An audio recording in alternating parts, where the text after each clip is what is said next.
Number of years ago, the church began to experience growth like never before, especially here in the United States. And as numbers began to flood in the doors, things called mega churches began popping up all over. And I believe that the intentions were right. We wanted to get people in the door so we could talk to them about Jesus. Somewhere along the line, the most important element of the church began to be overlooked, and that's the people and the community. And so today we want to talk to you about community. But first, my name is Josh and this is Mark, and we wanted to start a YouTube channel simply because God has put a word in our heart and we have to share it somewhere. We're not pastoring anywhere right now, but you know what?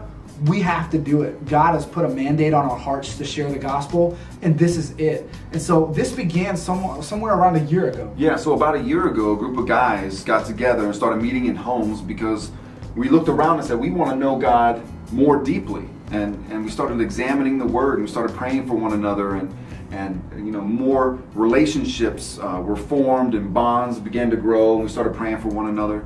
And so as we met in those times behind closed doors, there were so many conversations and so much great content that was being discussed that a lot of this channel is going to be a lot of those things that were discussed brought out here to the YouTube world. So I would say, Josh, over the last 10 to 12 years, there's been this core of Christians who are really kind of moving forward and wanting to understand the Bible more. They're wanting to understand apologetics. They're wanting to look at different doctrines. They're really examining their own personal beliefs and see if they line up with proper theology. You even see Christian leadership that's beginning to get into the original manuscripts or the original language in which the Bible was even written, to kind of get a greater grasp of what the Bible is telling us.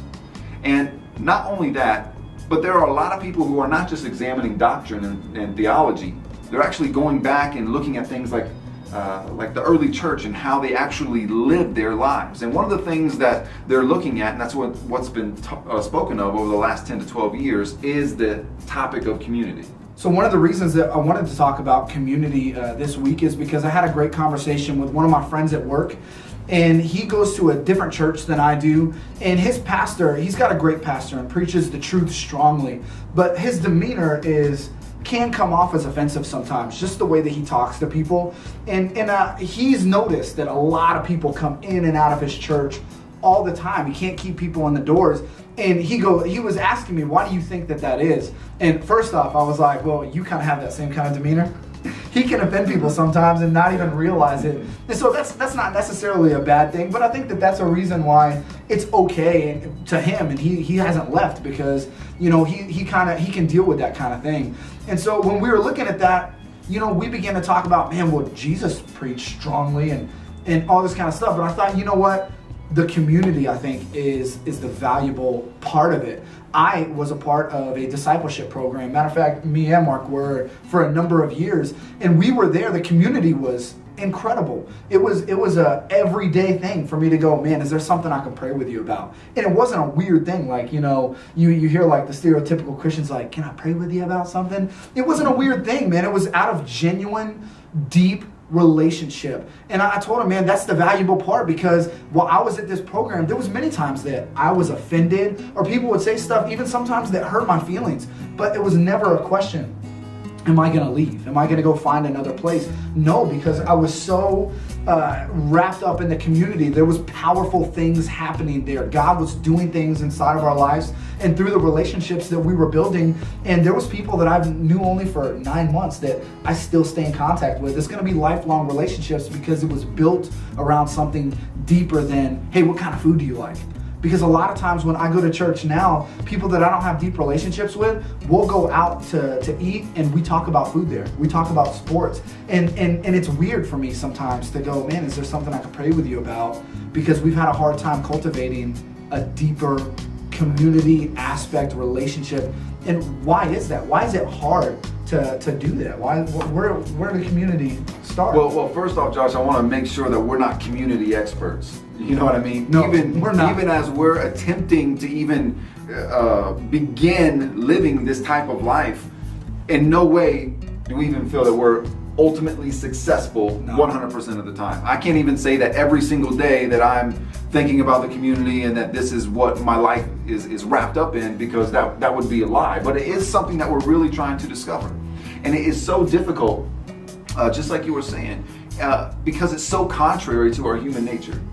See, community on paper, community spoken from pulpits is absolutely a great concept, Yeah. but actually living it out in real life is very difficult. And so how do we even begin? Where do we even start? I think what we have to look at is, why is it contrary to our nature?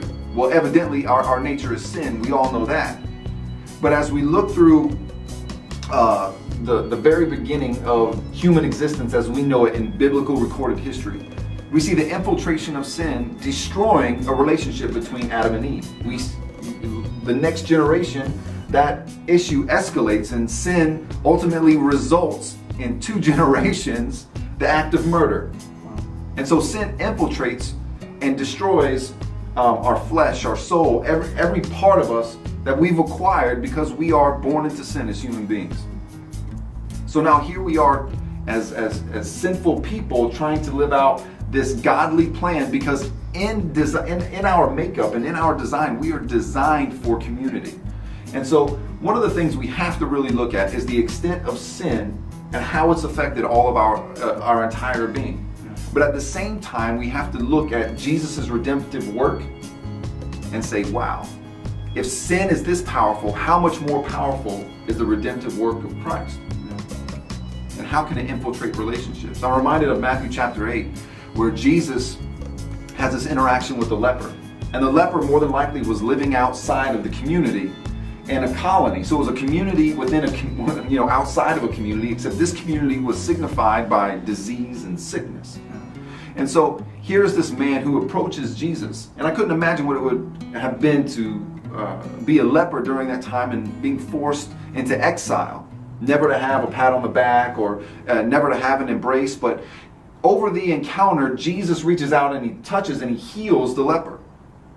And on the surface, we can see that the leper's skin is made clean. It's an incredible, miraculous work. But I think there's more to the story. What did it mean for that leper to receive restoration?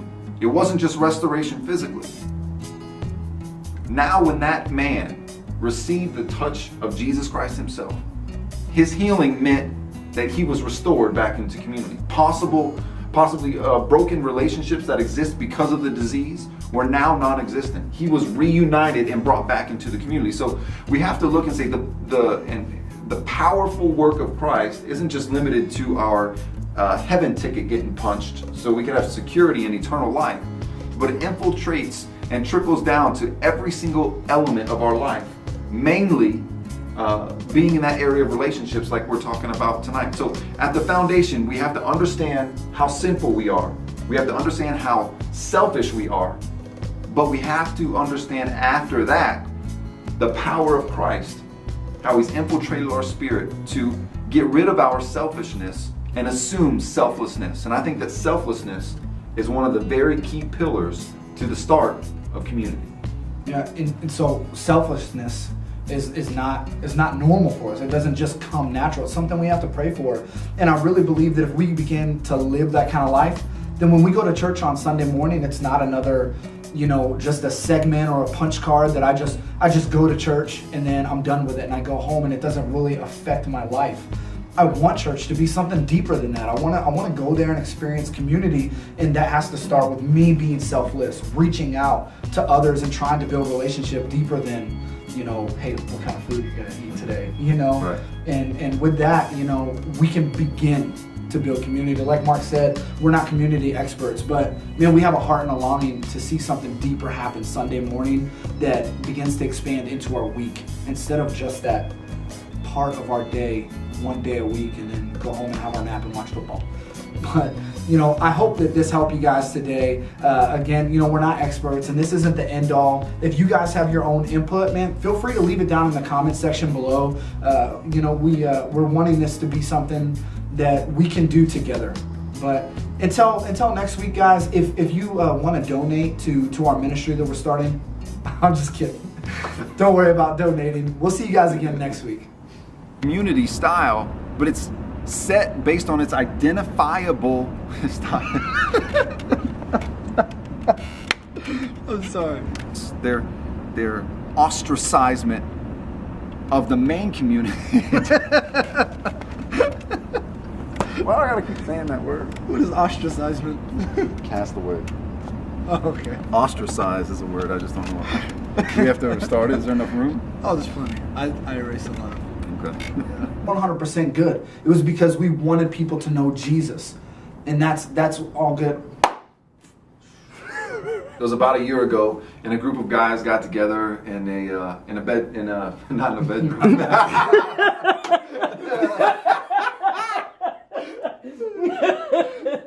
Sorry. I was trying to say a 2-bedroom apartment. And it just came out bedroom. And the group of guys got together in a bed. And I thought that we're gonna go. Give me a second. Think about it. I'm gonna stop it. Yeah, that's fine.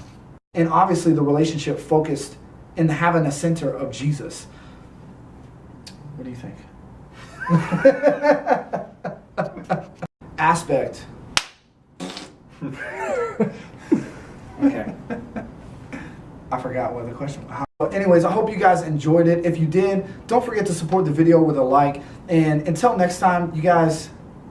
So, again, I don't know. Keep your guns up and your feet moving. I had a good outro statement for my gaming channel. Really discover the deeper things of God because stupid. I wasted a lot of tape right there. That was good.